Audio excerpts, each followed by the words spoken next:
eerstens is dit awe.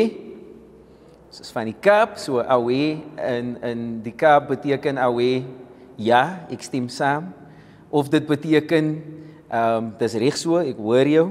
Of dit beteken, mooi man, jy het mooi presteer, so awe is veelsuidig, jy kan dit vir enigiets gebruik en jy kan dit oral indruk, so awe, eerstens.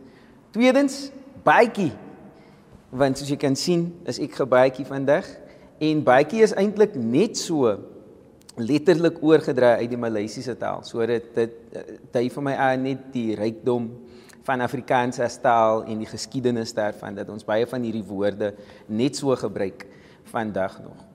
En dan laastens, koejavel, vir geen ander rede as, dis net 'n cool woord man, dis nie lekker om koejavel te sê nie. Sê dit gou, koejavel.